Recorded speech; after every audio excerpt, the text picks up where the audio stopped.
نحمدو و نصلی علی رسولہ الکریم۔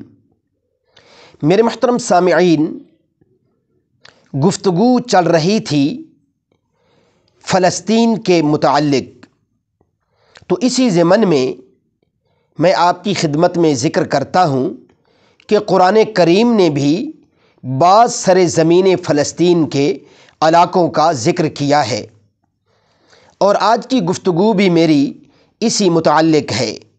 آپ کی خدمت میں ذکر کرتا ہوں، ذرا توجہ سے سماعت فرمائیے۔ قرآن کریم فرماتا ہے وَجَعَلْنَا ابْنَ مَرْيَمَ وَأُمَّهُ آیَةً وَآوَيْنَاهُمَا إِلَىٰ رَبْوَةٍ ذَاتِ قَرَارٍ وَمَعِینٍ، سورۃ المؤمنون آیت کریمہ نمبر 50۔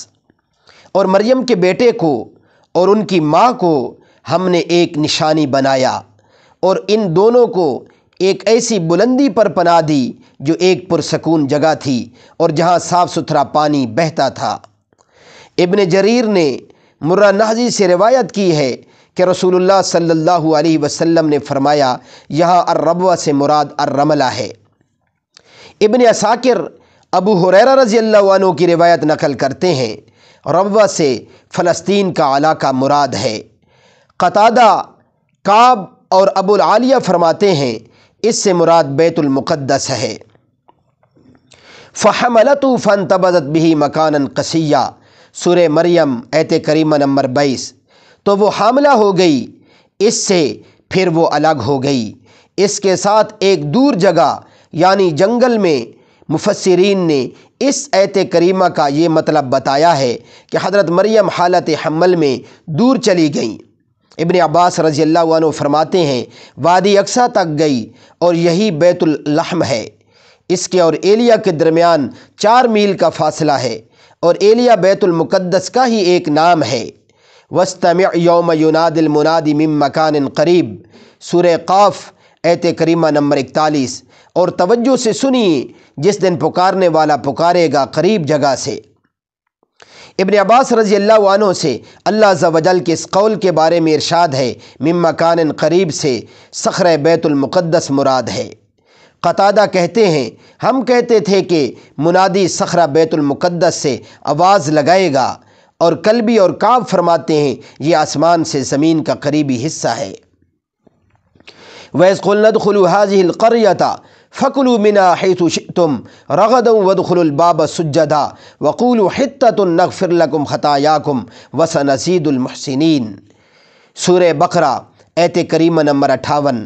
اور وہ وقت بھی یاد کرو جب ہم نے کہا تھا کہ اس بستی میں داخل ہو جا، اور جہاں سے چاہو جی بھر کر کھاؤ، اور بستی کے دروازے میں جھکے سروں سے داخل ہونا، اور یہ کہتے جانا کہ یا اللہ ہم آپ کی بخشش کے طلبگار ہیں، ہم تمہاری خطائیں معاف کر دیں گے، اور نیکی کرنے والوں کو اور زیادہ ثواب بھی دیں گے۔ علماء کرام کے مابین اس گاؤں کی تعیین میں اختلاف ہے۔ جمہور علماء کرام کا کہنا ہے یہاں قریہ گاؤں سے مراد بیت المقدس ہے۔ ابن عباس رضی اللہ عنہ سے مروی ہے یہاں باب دروازہ سے مراد بیت المقدس کا باب الحطہ ہے۔ او کالذی مر علی قریۃ وہی خاویۃ علی عروشها، سورۃ البقرہ آیت کریمہ نمبر 259۔ یا اس جیسے شخص پر جس کا ایک بستی پر ایسے وقت گزر ہوا جب وہ چھتوں کے بل گری پڑی تھی۔ قرطبی نے ذکر کیا ہے اس سے مراد وہب بن منبع اور قتادہ وغیرہ کے قول کے مطابق بیت المقدس ہے۔ جس وقت اللہ عز و جل نے بخت نصر کے ذریعہ بیت المقدس سے ان کا تخلیہ کرایا تھا، یہ عراق کا والی تھا۔ شکانی اور جمہور بھی اسی بات کے قائل ہیں۔ فلما فصل طالوت بالجنود قال ان اللہ مبتلیکم بنہر، سورۃ البقرہ آیت کریمہ نمبر 249۔ چنانچہ جب طالوت لشکر کے ساتھ روانہ ہوا تو اس نے لشکر والوں سے کہا کہ اللہ ایک دریا کے ذریعے تمہارا امتحان لینے والا ہے۔ قتادہ نے ذکر کیا ہے کہ یہاں نہر سے مراد اردن اور فلسطین کے درمیان کی نہر ہے۔ شکانی نے ابن عباس سے روایت کیا ہے کہ یہ نہر اردن ہے۔